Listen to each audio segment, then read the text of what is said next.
వాళ్ళు ఫిర్యాదు చేస్తే తీసుకునే విధానం ఉంటే మంచిది. కాకపోతే అంటే వాళ్ళు మాట్లాడుతున్నప్పుడు మా పార్టీకి మాకు సంబంధం లేదు అని ఎప్పుడు వైఎస్ఆర్సీపీ ఎందుకు ఖండించలేకపోయింది మరి?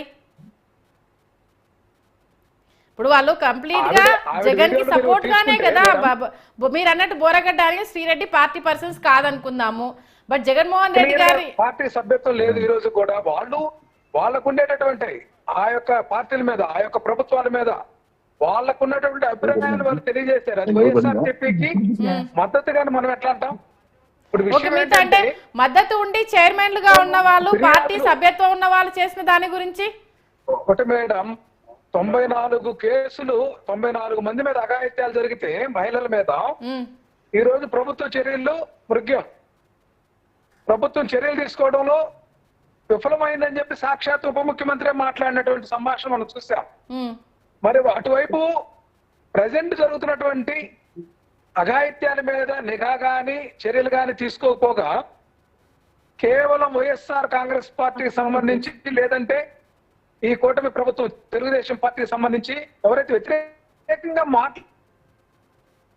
చర్యలు తీసుకోవడానికి ఉన్నటువంటి ఉత్సాహము మిగతా విషయాలు చూపడం లేదనేది మనకు ప్రస్ఫుటం అవుతా ఉంది. ఒక్కొక్కరి మీద 10 కేసులు కట్టేటటువంటి సంస్కృతి అది ఇప్పుడే కాదు కదా. గతంలో కూడా ఒకటి రామారావు గారు, గతంలో కూడా కేవలం కూటమి ప్రభుత్వం వచ్చాకనే వీళ్ళ మీద కేసులు ఫైల్ అవ్వలేదు. గతంలో ప్రతిపక్షంలో ఉన్నప్పుడు కూడా లోకేష్ గారు కంప్లైంట్ ఇచ్చారు, శ్రీరెడ్డి మీద చాలా కంప్లైంట్లు వచ్చాయి. మా అధినేతకు సంబంధించి పవన్ కళ్యాణ్ అభిమానులు కూడా చాలా మంది కంప్లైంట్ ఇచ్చారు. కేవలం అంటే కూటమి ప్రభుత్వం వచ్చాకనే వీళ్ళ మీద కంప్లైంట్స్ రాలేదు. గతంలో కూడా వీళ్ళందరి మీద కంప్లైంట్స్ ఉన్నాయి. అమ్మా ఇవన్నీ పాత కంప్లైంట్స్ మీరు చెప్పినట్టుగా వాళ్ళ గవర్నమెంట్ లో కంప్లైంట్స్. అన్ని పార్టీల సోషల్ మీడియా యాక్టివిస్టులు కానీ అందరు వ్యక్తులు కానీ వాళ్ళ యొక్క వ్యక్తిగత కక్షతోటి కానీ లేకపోతే వ్యక్తిగత విషయాలతోటి కానీ చాలా మంది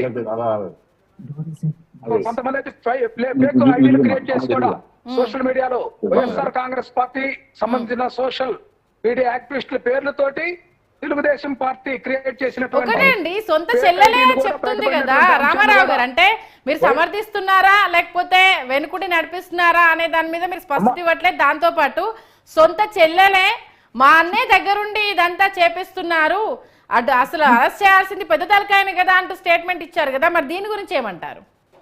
ఇప్పుడు షర్మిల గారు స్టాండ్, చంద్రబాబు స్టాండ్ ఒకటేనమ్మా. చంద్రబాబు గారి స్క్రిప్ట్ ను షర్మిల చదువుతా ఉన్నారు. మనకి 2023 తెలంగాణ ఎన్నికల్లోనే అర్థమైపోయింది చంద్రబాబు నాయుడు గారు ఏ స్టాండ్ తీసుకున్నారు. తెలుగుదేశం పార్టీ పోటీ చేయకుండా అక్కడ షర్మిల గారు కూడా తన పార్టీని అక్కడ కూడా పోటీ చేయకుండా రేవంత్ రెడ్డి గారికి తప్పులు ఎంచి చూపించినంత మాత్రాన వాళ్ళ పార్టీ అని ఆపాదించేసేయడమా? వాళ్ళ పార్టీని ఆపాదించడం లేదు మేడం. ఇప్పుడు షర్మిల గారు ఏదైతే కాంగ్రెస్ పార్టీ నివేదించి జగన్మోహన్ రెడ్డి గారు బయటకు వచ్చినప్పుడు షర్మిల గారు కూడా తోడుగా ఉన్నారు. మరి తర్వాత ఆమె తెలంగాణ రాజకీయాలు చేస్తానని పార్టీ పెట్టినటువంటి వ్యక్తి ఈ రోజు జగన్మోహన్ రెడ్డి గారి మీద కేవలం ఆయన్ని ఓడించడానికో లేకపోతే ఆయన ఇబ్బంది పెట్టడానికో ఇక్కడ రాజకీయాల్లోకి వచ్చారనేది మనకు కనిపిస్తా ఉంది. ఆవిడ చెప్పిన మాటలే అవి కూడా గమనించాలి. ఇక్కడ రాజకీయాలు ఏం జరుగుతున్నాయి అనేది. అంటే ఇప్పుడు వైఎస్ఆర్సీపీ తరఫు నుండి సోషల్ మీడియాలో ఎక్కడ వ్యక్తిత్వ హననం కావచ్చు, లేకపోతే అసభ్యకర పోస్టులు కావచ్చు, వ్యక్తిగత విషయాలు కావచ్చు, వైఎస్ఆర్సీపీ సోషల్ మీడియా మెంబర్షిప్ తీసుకున్న వాళ్ళు ఎవరు చేయలేదంటారా? అయితే రామారావు గారు, కాంగ్రెస్ పార్టీ ఏ రోజు కూడా సోషల్ మీడియాలో బూతు పురాణాలు చేయమని చెప్పి ఎక్కడ చెప్పింది లేదు, గైడెన్స్ ఇచ్చింది లేదు మేడం. ఎవరికి వాళ్ళే ఏదైతే తెలుగుదేశం పార్టీ సంబంధించినటువంటి చాలా మంది అందరూ కూడా చేసినటువంటి. గురునాథం గారు, అంటే మీరు అంటే మధ్యలో మాట్లాడుతుంటే డిస్టర్బెన్స్ అవుతుంది.